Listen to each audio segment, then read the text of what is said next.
Hello everyone, welcome back to my channel. जैसा कि मैंने आपको पिछले वीडियो में बताया था कि अल्टरनेटिव फ्यूल्स क्या है, तो हम लोग ये भी बताए थे कि they can also be made from renewable sources. तो ये रिन्यूएबल सोर्सेज क्या है, चलिए इसके बारे में डिटेल में पढ़ते हैं। Renewable sources, it can be made from such natural sources that can be used again and again and they never get exhausted. ये रिन्यूएबल सोर्सेज उसे कहते हैं जिसे हम वो नेचुरल सोर्सेज से लिया जाता है, नेचुरल सोर्सेज से वो बनते हैं और उसे हम बार बार यूज़ करते हैं, वो कभी ख़त्म नहीं होता है। जैसे कि solar, wind, hydro plant, biomass. Biomass मतलब कि वेस्टेज जो मटेरियल होता है उसको बायोमास कहते हैं। तो ये सब को यूज़ करके जो हम बार बार इस चीज़ को यूज़ कर रहे हैं, तो क्या है कि ये रिन्यूएबल सोर्सेस इसे कहते हैं। तो इसका एग्जाम्पल क्या है अल्टरनेटिव फ्यूल का? अल्टरनेटिव फ्यूल का एग्जाम्पल जैसे बायोडीजल हो गया। It is made by converting the oil from seeds of plant such as soybean, mustard, jatropha, sunflower oil through a chemical process transesterification. Transesterification का एक process है, मतलब कि बायोडीजल ये है कि इसे मतलब जितना भी जो सोयाबीन, मस्टर्ड और जैट्रोफा या सनफ्लावर का जो तेल होता है, उसके सीड का जो तेल है, उसको हम लोग एक केमिकल प्रोसेस से उसको कन्वर्ट कर देते हैं और उसे बायोडीज़ल में उसे बना देते हैं। इसे बायोडीज़ल बनाते हैं। It is made by converting, इस चीज़ को कन्वर्ट करके बायोडीज़ल बनता है। तो ये नेचुरल रिसोर्सेज से हुआ। उसी तरह यहाँ पे जैसे मैंने बोला था प्लांट इसका एग्जांपल है, तो ये प्लांट से ही ना ये बना बायोडीज़ल। प्लांट के पौधों के सीड को ऑयल में कन्वर्ट किया और उस ऑयल को कुछ केमिकल प्रोसेस से मिला के उसे बायोडीज़ल बनाया। तो इसका यूज़ होता है ये डीजल इंजन में। ये नॉर्मल डीजल के जगह पे इस डीजल इंजन का यूज़ होता है, डीजल इंजन की तरह यूज़ होता है ये। अब इसका दूसरा एग्जांपल है अल्टरनेटिव फ्यूल का इथेनॉल। इथेनॉल क्या है कि शुगर को हम लोग निचोड़ते हैं, एक्सट्रैक्ट करते हैं क्रॉप से। जैसे शुगर केन से शुगर निकलता है, कॉर्न, व्हीट और बार्ले से इसे एक्सट्रैक्ट करके इसमें इथेनॉल अल्कोहल इसे प्रोड्यूस किया जाता है। ये शुगर को एक्सट्रैक्ट करके इससे इथेनॉल अल्कोहल बनाया जाता है। किसकी मदद से? इसको पहले इस शुगर को जब हम शुगर केन, कॉर्न और व्हीट से जो एक्सट्रैक्ट करते हैं, तो फर्मेंटेशन करते हैं, उसे कुछ देर तक खमीर होने के लिए छोड़ देते हैं और उसके बाद उससे क्या होता है कि वो इथेनॉल अल्कोहल में बन जाता है। तो ये इथेनॉल बनाने का प्रोसेस था। इसका यूज़ होता है कि गैसोल फ्यूल जो है, गैसोल फ्यूल क्या होता है? ब्लेंडेड फ्यूल को कहते हैं, जिसमें कि ब्लेंड किया हुआ रहता है बहुत तरह का फ्यूल। तो उसे इसमें कौन सा ब्लेंडेड रहता है? तो पेट्रोल और इथेनॉल मिला हुआ रहता है, इसीलिए इसे गैसोल फ्यूल। तो गैसोल फ्यूल बनाया जाता है इथेनॉल की मदद से। उसमें 10% इथेनॉल दिया जाता है और 90% पेट्रोल दिया जाता है, तो इससे गैसोल फ्यूल बनता है। अब आता है बायोगैस। तो बायोगैस भी अल्टरनेटिव फ्यूल का एग्जाम्पल है। तो बायोगैस क्या है? कॉ डंग और किचन वेस्ट और एग्रीकल्चर वेस्ट, मतलब किचन का जितना वेस्ट हो गया, कॉ डंग हो गया, या एग्रीकल्चर का जितना वेस्ट हो गया, वो सबको क्या कहते हैं? बायोमास कहते हैं। तो ये सब वेस्ट को क्या करते हैं हम लोग कि ये सब वेस्ट जो है, ये सारे वेस्ट को हम लोग एनारोबिक डाइजेशन में डालते हैं। एनारोबिक डाइजेशन क्या है कि एक ऐसा टैंक होता है, एक ऐसा टैंकी है जिसमें ऑक्सीजन नहीं है। उसमें ऑक्सीजन जाने वाले रास्ते को बंद कर देते हैं और वो सारे बायोमास को उस टैंकी में डाल देते हैं, जिसे एनारोबिक डाइजेशन बोला। और उसमें डालने के बाद क्या होता है कि वो मीथेन गैस बना देता है, जिसे CH4 कहते हैं।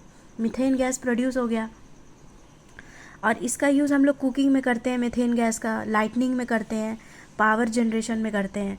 तो biogas is not just methane gas. Biogas में सिर्फ मीथेन गैस ही नहीं होता है, ये इसमें बहुत तरह का गैसेस का मिक्सचर होता है। तो कौन कौन सा गैसेस इसमें मिला हुआ होता है? इसमें मीथेन जो होता है वो 50 से 70% होता है और कार्बन डाइऑक्साइड जो होता है 30 से 40% मिला हुआ रहता है। और कुछ स्मॉल अमाउंट में हाइड्रोजन रहते हैं और कुछ हाइड्रोजन सल्फाइड रहता है, कुछ नाइट्रोजन रहता है। तो ये सब बायोगैस में मिला हुआ रहता है, लेकिन सबसे इम्पॉर्टेंट गैस इसमें मीथेन ही रहता है, क्योंकि यही जो है हीट एनर्जी प्रोवाइड करता है, जिससे कि जलता है खाना जो कुक होता है, जिससे हीट मिलता है, हमें हीट प्रोड्यूस होता है। तो उसका मेन कंपोनेंट क्या है इस गैस का? मीथेन है। अगर इसमें सिर्फ मीथेन ही रहता तो इसे हम लोग मीथेन गैस कहते हैं, लेकिन इसे हम लोग बायोगैस कहते हैं, इसीलिए क्योंकि इसमें मीथेन के अलावा बहुत सारे गैसेस हैं, इसीलिए हमें इसे क्या कहते हैं? बायोगैस। वही यहाँ पे लिखा हुआ है कि if there is only methane it will be called methane gas, but when it is mixed with other gases it is called biogas. तो यहाँ बायोमास और बायोगैस में कंफ्यूज नहीं होना है। बायोमास जो होता है वो हम वेस्टेज को बोलते हैं। कौ डंग का वेस्ट हो गया या किचन वेस्ट या एग्रीकल्चर वेस्ट, इसे बायोमास कहते हैं। यही चीज़ यहाँ पे लिखा है कि biomass is the raw organic, कच्चा ऑर्गेनिक मटेरियल होता है, while biogas is the fuel gas, ये एक फ्यूल गैस है जो कि प्रोड्यूस किया जाता है बायोमास को यूज़ करके, उसे एनरोबिक डाइजेशन के द्वारा।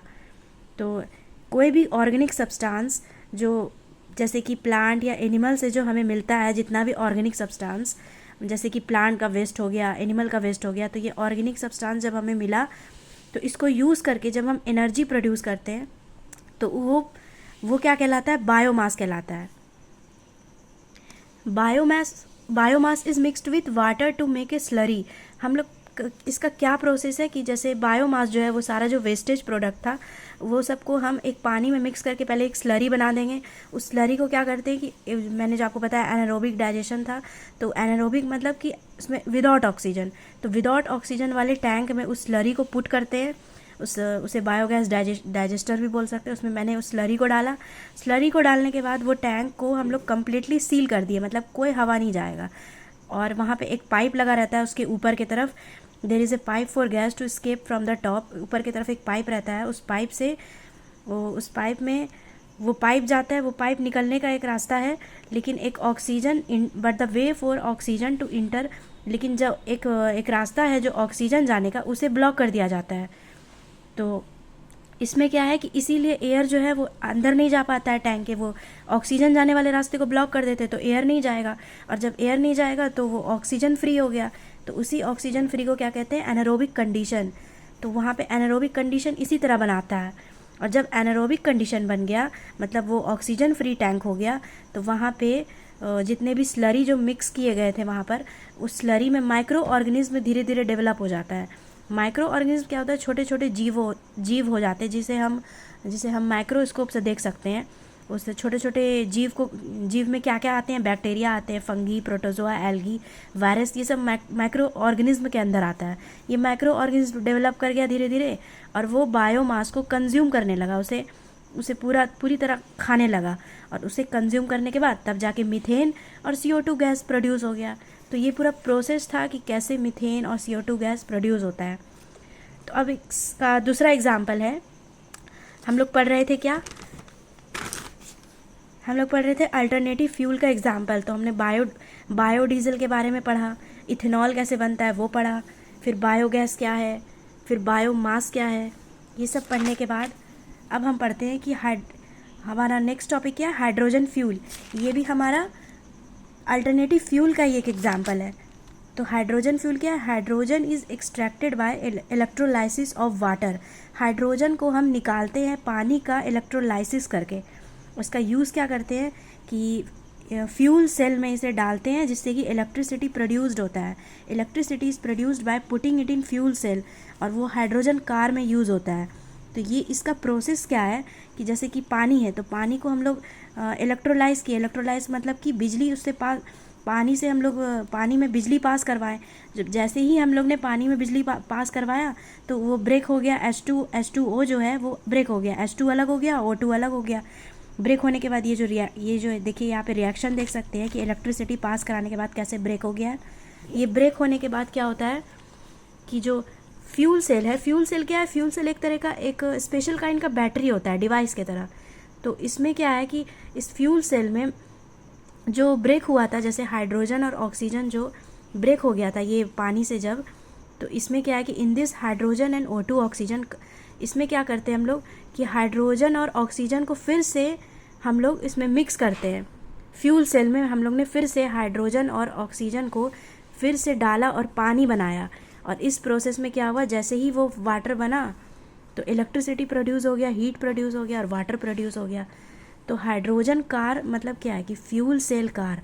हाइड्रोजन कार में इसका कैसे यूज़ होता है कि कार जो है, कार के अंदर एक हाइड्रोजन गैस टैंक होता है, उसमें जैसे ही हाइड्रोजन जाता है उस फ्यूल सेल में, वो ऑक्सीजन के साथ रिएक्ट करता है, हवा से एयर को लेके वो हाइड्रोजन गैस जैसे ही उस फ्यूल सेल में गया वो ऑक्सीजन के साथ रिएक्ट किया, रिएक्ट करने के बाद वो इलेक्ट्रिसिटी प्रोड्यूस किया, और जैसे ही इलेक्ट्रिसिटी प्रोड्यूस हुआ वो जो गाड़ी है, इलेक्ट्रिक मोटर, वो मूव करने लगा।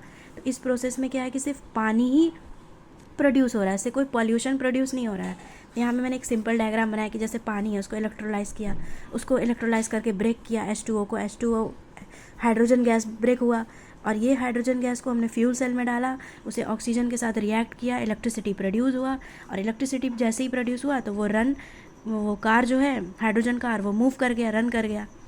तो ये पूरा प्रोसेस था। अब हमारा दूसरा एग्जाम्पल है इलेक्ट्रिसिटी। अल्टरनेटिव फ्यूल का ये एग्जाम्पल है, ये लास्ट एग्जाम्पल है इलेक्ट्रिसिटी। इलेक्ट्रिसिटी प्रोड्यूस कैसे होता है? सोलर पैनल, सन से, विंड टरबाइन विंड से, और हाइड्रो पावर वाटर से। ये सब से इलेक्ट्रिसिटी हम लोग प्रोड्यूस करते हैं। तो मैंने आपको पिछले वीडियो में पेट्रोकेमिकल के बारे में डिटेल में बताया। तो ये पेट्रोकेमिकल कहाँ से आया था? क्योंकि ये केमिकल रिएक्शन, कोल, वाटर और एयर को पेट्रोकेमिकल कहते हैं। इस पेट्रोकेमिकल को रिएक्शन करके नायलॉन बनाया जाता है। तो इस पेट्रोकेमिकल के बारे में हम लोग ने डिटेल में पढ़ा था कि पेट्रोकेमिकल क्या है, और पेट्रोकेमिकल के बारे में आप लोग ने पूरा डिटेल पेट्रोकेमिकल के बारे में पढ़ा। और इसे पढ़ते पढ़ते फिर इसके एग्ज़ाम्पल में हम लोग आए। तो इसके एग्ज़ाम्पल में आने के बाद फिर टोलिन क्या होता है, इसका पेट्रोकेमिकल का ही एग्ज़ाम्पल था, तो ये दोनों का डिफरेंस पढ़ा। अब इस दोनों के डिफरेंस को पढ़ने के बाद फिर टोलिन में ही एक और एग्ज़ाम्पल था एक्सप्लोजिव, इसको पढ़ा। फिर इसको पढ़ने के बाद हम लोग ने जो टोलिन का एग्ज़ाम्पल था वो पेट्रोकेमिकल का ही एग्ज़ाम्पल था कि पेट्रोकेमिकल में एथिलीन, प्रोपलीन, बेंजीन, टोलिन, और टोलिन के बाद आता है मेथनॉल। फिर ये मेथनॉल का एग्ज़ाम्पल में हम लोग फ्यूल पढ़ रहे थे कि फ्यूल क्या है, अल्टरनेटिव फ्यूल क्या है।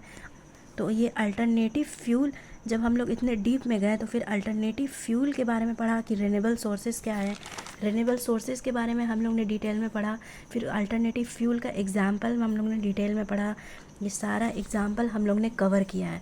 तो ये हमारा लास्ट एग्ज़ाम्पल था यहाँ पर इलेक्ट्रिसिटी। ये सब उसी का एग्ज़ाम्पल था, आप लोग ने डिटेल में जो पढ़ा।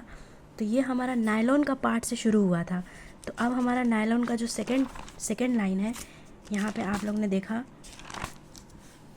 तो ये सेकेंड पॉइंट क्या है नायलॉन का?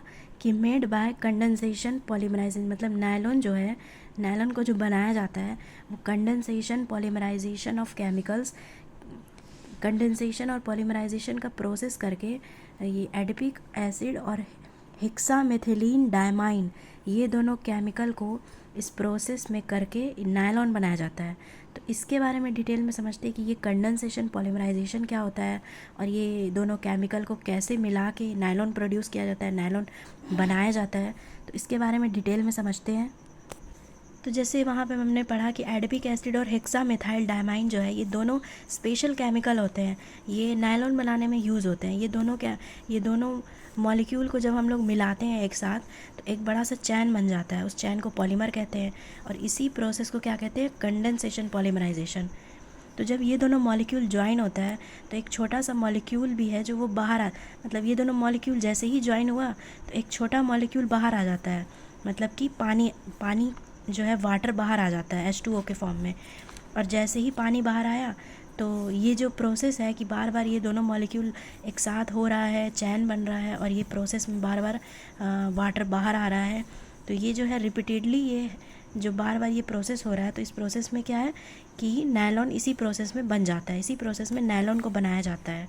तो आज के वीडियो में हम लोग ने नायलॉन के बारे में डिटेल में पढ़ा, मेथनॉल का एग्ज़ाम्पल पढ़ा कि रिन्यूएबल सोर्सेज क्या है, और हम लोग ने अल्टरनेटिव फ्यूल का एग्ज़ाम्पल पढ़ा। तो मिलते हैं गाइस नेक्स्ट वीडियो में, फिर हम लोग इसके आगे डिटेल में पढ़ेंगे। तो thank you so much all of you.